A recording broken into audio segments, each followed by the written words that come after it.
नमस्कार, मैं जितिन चतुर्वेदी। सीडीआर यानी कॉल डाटा रिकॉर्ड ने सनसनी फैला दी है।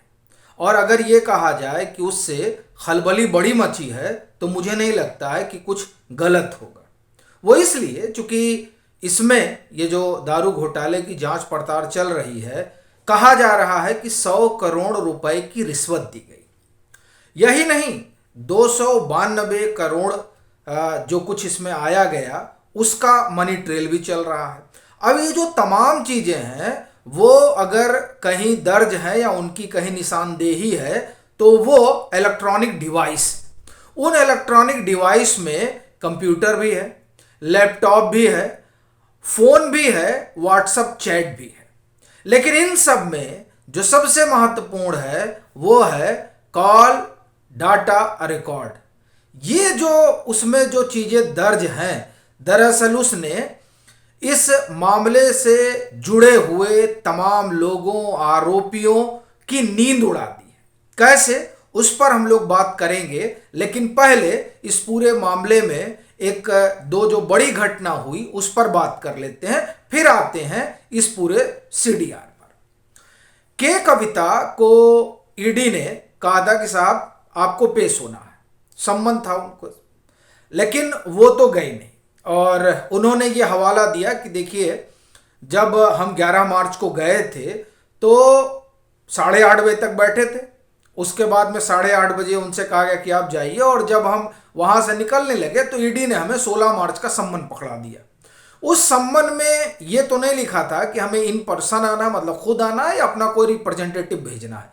तो जब इसमें कुछ अस्पष्ट नहीं था तो हमने भी अपना रिप्रेजेंटेटिव भेज दिया। एक दूसरा, वो ये कहती है कि देखिए ये जो मामला है ये अभी सुप्रीम कोर्ट में है। इस वजह से पहले सुप्रीम कोर्ट क्या कहता है वो देख लिया जाए, फिर चीजें आगे बढ़े। अब वो आपको ध्यान होगा कि 15 मार्च को वो लोग सुप्रीम कोर्ट गए थे इस बात को लेकर कि दरअसल ईडी जो है उसके सम्मन को एक तरह से चुनौती देने वहां पहुंचे और चाहते थे तुरंत सुनवाई हो जाए, लेकिन वो हो नहीं पाई। ये घटनाक्रम जो है ये तमाम चीजें हुई। लेकिन वो जो 24 मार्च को सुप्रीम कोर्ट ने कहा कि हम सुनवाई करेंगे, वो एक अलग मसला रहा। लेकिन के कविता ने जो अपना तर्क वगैरह रखा, वहां दलील रखी ईडी के सामने, उनके रिप्रेजेंटेटिव ने, वो लगता है ईडी को बहुत सुहाया नहीं, और उन्होंने फिर एक सम्मन पकड़ा दिया 20 मार्च का कि अब आप 20 मार्च को आइए। इसी दरमियान एक और घटना होती है।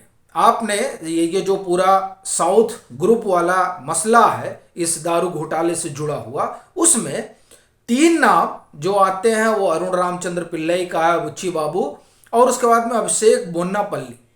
ये 3 लोगों को माना जाता है कि ये दरअसल फ्रंटमैन है। अब उसमें जिन 3 लोगों का फ्रंटमैन माना जा रहा है उसमें तो एक के कविता ही है। दूसरा, जो ये सांसद है जगन मोहन रेड्डी वाली पार्टी से, मटुंगा रेड्डी, उनको भी सम्मन किया है ईडी ने। 18 मार्च को उनको बुलाया गया है, वह भी इस मामले में उनका भी नाम है। अब ये पूरी चीजें इस तरह से आगे बढ़ रही हैं और एक एक करके उन सभी लोगों को ईडी तलब कर रही है जो इस मामले से जुड़े हुए हैं। और चूंकि इस पूरे मामले में जो बड़ी भूमिका रही वो साउथ ग्रुप की रही, तो साउथ ग्रुप के वो तमाम प्रतिनिधि अब धीरे धीरे ईडी से उनसे मुखातिब हो रही है। और इसमें जो बड़ी कड़ी रहे वो बुच्ची बाबू रहे, अरुण रामचंद्र पिल्लई रहे। इन लोगों ने जो बयान दिए और इनके बयान से जो चीजें निकल कर आई उसके आधार पर तमाम लोग जो है उन्हें बुलाया जा रहा है। अब इस बुलाए जाने में आप देखें कि वो जो लोग आ रहे हैं वो अपनी अपनी बात कह रहे हैं। जैसे बुच्ची बाबू 15 मार्च को आए, उन्होंने बहुत कुछ चीजें बताई, जैसा कि सोर्सों के हवाले से खबर आ रही है, और यह भी कि कन्फ्रंटेशन वगैरह भी हुआ था के कविता का 11 मार्च को। लेकिन इससे आगे आप जाएंगे तो के कविता ने एक और बड़ी बात कही। दरअसल वहीं से ये सीडीआर का किस्सा शुरू होता है, और उसके पहले ईडी ने भी कोर्ट में बहुत कुछ कहा था। के कविता कहती हैं कि साहब हमारा फोन जो है ईडी ने रख लिया। फोन बड़ा महत्वपूर्ण है इस पूरे घपले घोटाले में। वह इसलिए चूंकि कहा जाता है कि कोई 1.38 CR मतलब 1.38 करोड़ रुपए के फोन ही इसमें डिस्ट्रॉय कर दिए गए। कहीं कहीं तो यह भी चर्चा आप देखिए निकल कर आती है कि 170 फोन जो है वो इस पूरे 2021-22 के दरमियान बर्बाद किए गए, जो लोग इस मामले से जुड़े रहे। उसमें मनीष सिसोदिया ने 14 और कोई 10-11 फोन की बात जो है वो के कविता को लेकर भी होती है। जाहिर तौर पर ये फोन इसलिए डिस्ट्रॉय किए गए होंगे क्योंकि यहां से कुछ एविडेंस निकल सकते हैं, और कुछ क्या बड़े एविडेंस निकल सकते हैं। सो उन्हें डिस्ट्रॉय तो कर दिया गया, लेकिन ये जो उनका फोन रखा गया, जाहिर तौर पर उस फोन में कुछ ऐसी चीजें जरूर होंगी जिसकी वजह से आप देखें कि के कविता और वो तमाम लोग जो इस मामले से जुड़े हुए हैं वो सदमे में तो आ ही गए हैं। अन्यथा एक फोन का रखा जाना ठीक है, जांच पड़ताल चल रही है, ईडी ने कहा साहब फोन दे दीजिए और इस पर जो है तमाम चीजें देखी जाएंगी, लेकिन उसको मेंशन करना यह बताता है कि कुछ है।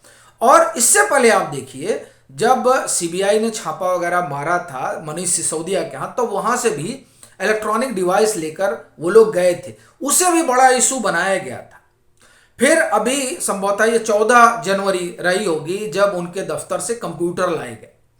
इन सभी जगहों से तमाम चीजें हासिल की गई जिसमें वो ड्राफ्ट वगैरह भी रहे, जिसके जरिए ये बात निकल कर आई कि कई चीजें जो है वो तोड़ी मरोड़ी गई बाद के दिनों में। इन्हीं डिवाइस से ये भी निकल कर आया था कि किस तरीके से ड्राफ्ट को अंतिम समय में बदला गया। यही नहीं, आप देखें कि जो विजय नायर के पास जो पूरा इलेक्ट्रॉनिक डिवाइस था, फिर उसमें फोन हो, व्हाट्सएप कॉल हो, तमाम चीजें, वहां से बहुत चीजें निकल कर आई।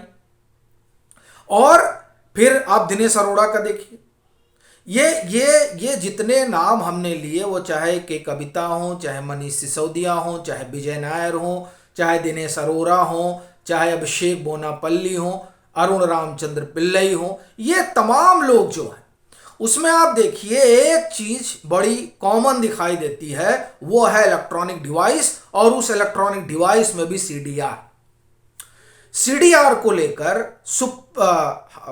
कोर्ट में, माफ करिएगा, कोर्ट में जब इनके रिमांड की बात हो रही थी, अपना पक्ष रख रही थी ईडी मनीष सिसोदिया वाले मामले में, तो वहां पर उन्होंने बकायदे कहा और टाइम मेंशन किया कि 10 बजे रात को इंडो स्प्रिट की फाइल फाइनल होती है। और इस बात की तस्दीक इन लोगों, ये जो सीडीआर रिपोर्ट है, कॉल डाटा रिकॉर्ड, वहां से निकल कर आता है लोकेशन इनके जो थे, उस लोकेशन से ईडी इस निष्कर्ष पे पहुंचती है कि 10 बजे रात में क्या हुआ होगा। तो दरअसल ये जो फोन है और इस फोन में जो तमाम रिकॉर्ड हैं, वो रिकॉर्ड समस्या का सबब बने हुए हैं। क्योंकि आप देखें कि इसमें क्या कहा जाता है, इसमें कहा जाता है कि साहब जो तमाम साउथ ग्रुप का जो कार्टेल आप कहें, उससे जो जुड़े हुए लोग हैं जिन्होंने अपने बयान दिए हैं, उसमें उन्होंने कहा है कि 100 करोड़ आया था। तो अब उस सीडीआर में कहीं निकल आया उसके आप ये कहें कि निशान, फिर 292 करोड़ उसके निशान निकल आए उस सीडीआर में। और जाहिर तौर पर बहुत कुछ चीजें निकल कर ईडी के सामने आ रही हैं। यही वजह है कि तमाम लोग जिन्हें बुलाया जा रहा है वो आ तो जाते हैं, लेकिन दूसरी बार हिम्मत नहीं जुटा पाते हैं, कोर्ट चले जाते हैं किसी तरह से इस सम्मन पर रोक लग जाए। तो ये जो सीडीआर है, इस सीडीआर ने और इलेक्ट्रॉनिक डिवाइस और उसमें दर्ज तमाम सबूतों ने, भले उन सबूतों को मिटा दिया गया हो, लेकिन जिस तरह से फॉरेंसिक टीम उसे दोबारा हासिल कर ले रही है, वो एक समस्या का सबब बनता जा रहा है इस पूरे मामले से जुड़े हुए लोगों के लिए। इसी वजह से ये एक आप देखें कि लोग पैनिक हो गए। अरविंद केजरीवाल को आप देखें, वो कह रहे हैं कि साहब मनीष सिसोदिया को तो ये लोग जानबूझ के चाहते हैं कि झूठे केसों में फंसा जाना, तभी ताकि कभी निकले ही ना। कुछ इसी तरह की बात की कविता भी कह रही है कि ये एक पॉलिटिकल वेंडेटा है। तो ये जो तमाम चीज़ें हैं वो बता रही हैं कि ये जो दारू घोटाले की जांच पड़ताल चल रही है, इस जांच पड़ताल में ये बोले या ना बोले, लेकिन इनके पास वो जो इलेक्ट्रॉनिक डिवाइस है वो बहुत कुछ बोल रहा है। वो जो फ़ोन है उसका कॉल डाटा रिकॉर्ड बहुत कुछ बोल रहा है। यही कारण है कि खलबली मची हुई है। आप इस बारे में क्या सोचते हैं? अपनी राय जरूर साझा करें। अगर आप आर्थिक रूप से सक्षम हैं तो मतांतर की मदद ज़रूर करें और वीडियो को लाइक करें, खूब शेयर करें।